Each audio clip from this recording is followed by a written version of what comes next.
साथियों बरखा ने तबाही की है पर तबाही भी शैल हुई है। शहर की गल करचे ग्राएं की गल करचे जिस वक्की मर्जी चली आओ पहाड़ों च भी ते मैदानी इलाके च भी खास करिए बार्डर इलाके च बड़ा ज्यादा नुकसान होया। मुंजी की फसल इसलिए पूरी तैयार ही तबाही हुई उपर सिल्ट पई गारा पई आ अद्धी ते सने मिट्टी के रुड़ी घर रुड़े कुल्ले रुड़े डंगर रुड़िए लोगों का समान खराब हुई आ। कोई समझ नहीं आई लोगों की क्यों आ इन्नी तबाही वो भी इन्ने साल बाद लोगों दिखी लगभग 50 साल बाद। पहले भी ये तूफान आए है ये अद्धी चली ही 2014 च भी आए लेकिन इन्नी तबाही नहीं हुई। आदि 50 साल पहले ये कुदया होया बंजर वो लिया हूं परती होया गड्डियां रुड़दियां जा रही गड्डियां रेता च दबोई दियां तबाही की तबाही हुई। तुम दिखा दो द न्यूज़ रूम 24 आवाज से आऊँ पवन शर्मा तुंदी सरकार ते तुंदे मुद्दे। अज मुद्दे कहे अज छड़ा हट गए मत सारे लोग सानू भेजे दिन इन्ने ज्यादा अस चला ही नहीं सकते। कुछ जगह पर असें फिर भी कढ़ी लेन वीडियो तो उनके नां कन्नै चलान लगे क्योंकि हर बक्खी हर बंदा परेशान जमीन रुड़ी गई फसल रुड़ी गई बड़ी तबाही हुई है। पहला वीडियो ये सानू परशोत्तम लाल होर ने एक्स पंच उन्हें भेजे दा ये सीमा देवी है चौकी चौरे की घार पंचायत की वह पूरा कच्चा मकान जो तबाह हुई है।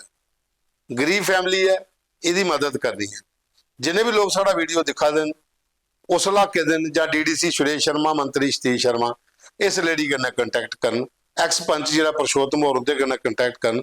इस सीमा देवी का मकान जो तुम देखो कितनी बुरी हालत है कख नहीं बचे दा सब तबाह हुई आ। विधवा लेडी है छोटे छोटे बच्चे घर चलाना मुश्किल हो जाता।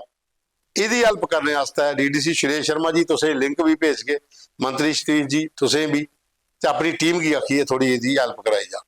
भाई आसी भैया है ना तेरी दिया भाई है ना रोड में जगह नहीं कोई रोटी पकाने खाने नहीं है बड़ा बड़ा कोई नहीं लोग ग्राम बड़ा बड़ा ये करते कितना चले चला ये मारा भाई नहीं गवर्नमेंट का नहीं मारा कोई नहीं।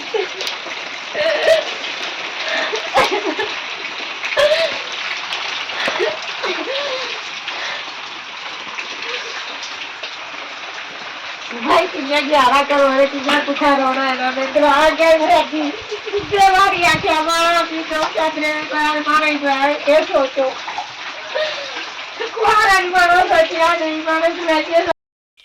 ਉਹਦੇ ਬਾਅਦ ਚ ਦੂਆ ਵੀਡੀਓ ਸਾਨੂੰ ਅਨਿਲ ਸ਼ਰਮਾ ਹੋਰੇ ਭੇਜੇ ਦਾ ਅਖਨੂਰ ਦਾ ਇੱਥੇ ਵੀ ਤਬਾਹੀ ਹੋਈ ਦੀ ਹੈ ਫਸਲਾਂ ਪੂਰੀਆਂ ਤਬਾਹ ਹੋਈ ਦੀਆਂ।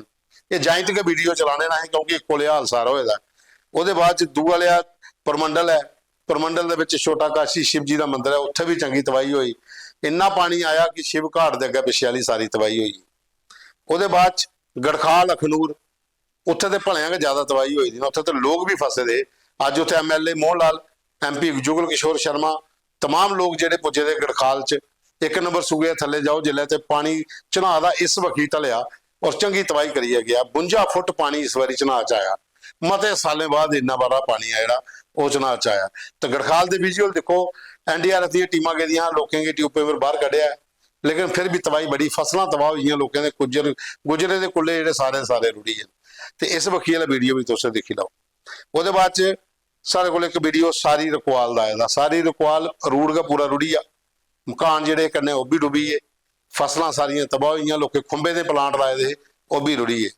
मता सारा नुकसान घो सारी रकवाल गजनसू इतने मता सारा होया छड़ा पानी का पानी है। इधर तुम एक वीडियो कह दसे हर जगह हाड़ घाट चढ़े दा।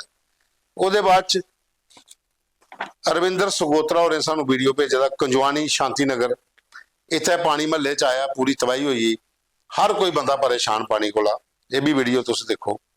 उसदे बाद सानू एक वीडियो भेजे दा सुरेंद्र होरें सुरेंद्र शर्मा टोक जगीर वार्ड नंबर 4 अखनूर नवा खूह ये आखते 15 साल पहले ये रोड बनया हाँ तो उल्ले ब्लैक टॉप होया हाँ।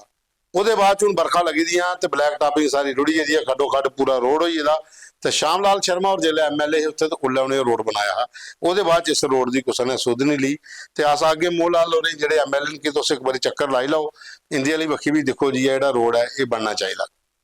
उसदे बाद साढ़े को नगरोटे तो आए दिन वीडियो रजिंदर शिव कुमार ने सुभाष सुंबरी एक्स पैंच ने उसदे बाद जगदीश होर ने जगदीश राज भी एक्स पैंच ने ਫਿਰ ਜਿਹੜੀ ਗੁਰੂ ਨਾਭਾ ਦਾਸ ਸਭਾ ਉਹਦੇ ਪ੍ਰਧਾਨ ਕੇਵਲ ਕੁਮਾਰ ਹੋਰੇ ਉਹਨੇ ਭੇਜਦਾ ਕਿ ਫਲੱਡ ਗਣੇ ਨਗਰੋਟਾ ਦਾ ਪ੍ਰਗਾਲਤਾ ਬੁਝਾਲਤਾ ਇਸ ਇਲਾਕੇ 'ਚ ਵੀ ਮਤੀ ਸਾਰਾ ਤਬਾਹ ਹੋਈ ਹੈ, ਬੜੇ ਲੋਕਾਂ ਦਾ ਨੁਕਸਾਨ ਹੋਇਆ ਤੇ ਟੀਮਾਂ ਆਣੀਆਂ ਉੱਥੇ ਸਰਵੇ ਕਰਨ ਤੇ ਲੋਕਾਂ ਨੂੰ ਥੋੜਾ ਮੁਆਵਜ਼ਾ ਵੀ ਹੋਇਆ।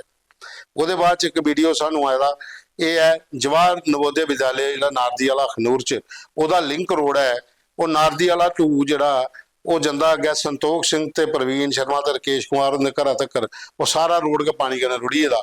ਤੇ ਕਈ ਵਾਰੀ ਉਹ ਡਿਪਾਰਟਮੈਂਟ ਇਹ ਲਿਖੀ ਵੀ ਚੁੱਕੇ ਨੇ, ਅਜੇ ਤੁਹਾਡੀ ਕਿਸੇ ਨੇ ਸੁਧ ਨਹੀਂ ਲਈ। ਇਹ ਵੀ ਰੋਡ ਜਿਹੜਾ ਬਣਾਉਣਾ ਤੇ ਅਖਨੂਰ MLA ਸਾਹਿਬ ਅਗਰ ਰਿਕੁਐਸਟ ਹੈ ਕਿ ਉਹ ਵੀ ਥੋੜਾ ਇਸ ਵਕਤ ਦੇਖਣ। ਤੇ ਬਾਕੀ ਸਾਥੀਓ ਮੁੱਦੇ ਤੇ ਬੜੇ ਆ ਰਹੇ ਆਏ ਦੇ, ਪਰ ਸਾਰੇ ਹਾੜ ਕਰਨ ਰਿਲੇਟਡ ਨੇ। ਬਾੜ ਜਿਹੜੀ ਆਈ ਇਹਨੇ ਚੰਗੀ ਤਬਾਹੀ ਕਰੀ ਉੜੀ ਹੈ, ਲੋਕਾਂ ਦੀਆਂ ਫਸਲਾਂ ਕਰ ਰੁੜੀਆਂ, ਜ਼ਮੀਨਾਂ ਰੁੜੀਆਂ, ਮਤੇ ਸਾਰੇ ਡੰਗਰ ਬੱਚੇ ਆਈ ਤੋਂ ਨਹੀਂ ਲੱਭਾ ਦੇ। ਹਾਲਾਂਕਿ ਜਾਨੀ ਨੁਕਸਾਨ ਹੋਇਆ ਲੇਕਿਨ ਉਹ ਬੜਾ ਘੱਟ ਜਿਹਾ ਹੋਇਆ। ਉਹ ਭਗਵਾਨ ਦਾ ਸ਼ੁਕਰ ਹੈ ਕਿ ਘੱਟ ਲੋਕਾਂ ਦੀ ਜਾਨ ਗਈ। ਡੋਡਾ ਵਾਲੀ ਵੱਖੀ ਦੋ ਤਰ੍ਹਾਂ ਜਾਂ ਫਿਰ ਵੈਸ਼ਨੋ ਦੇਵੀ ਦੇ ਸ਼ਰਧਾਲੂਆਂ ਦੀ ਲੈਂਡਸਲਾਈਡ 'ਚ ਹੋਈ ਹੈ, ਲੇਕਿਨ ਜਿੰਨਾ ਹਾੜ ਗਰਾਏ ਇਲਾਕੇ 'ਚ ਲੋਕ ਥੋੜੇ ਸਾਰੇ ਗਰਾਏ ਦੇ ਅਲਰਟ ਹੁੰਦੇ, ਜਿਹੜਾ ਪਾਣੀ ਦੇਖਦੇ ਤੇ ਡੰਗਰੇ ਤੇ ਆਪਣੇ ਆਪ ਕੀ ਬਚਾਉਣੇ ਦੀ ਕੋਸ਼ਿਸ਼ ਪੂਰੀ ਕਰ ਦੇਣ। ਲੇਕਿਨ ਫਿਰ ਵੀ ਕਈ ਕੱਲ ਐਸੇ ਆਪੂ ਦਿਖਿਆ ਜੀ ਸਮਾਨ ਤੇ ਰੁੜਿਆ ਡੰਗਰ ਵੀ ਮਤੇ ਸਾਰੇ ਰੁੜੀਏ। ਅਚਾਨਕ ਕਿ ਸਰਕਾਰ ਟੀਮਾਂ ਜਿਹੜੀਆਂ ਦੀਆਂ ਦੌਰਾ ਕਰਨ ਤੇ ਉਸ ਇਲਾਕੇ ਦਾ ਦੌਰਾ ਕਰੀਏ ਤੇ ਲੋਕਾਂ ਦੀ ਉਚਿਤ ਮੁਆਵਜ਼ਾ ਜਿਹੜਾ ਉਹ ਦਿੱਤਾ ਜਾ। ਕੱਲ ਵੀ ਮਿਲ ਗਏ ਇੱਕ ਨਵੇਂ ਐਪੀਸੋਡ 'ਚ।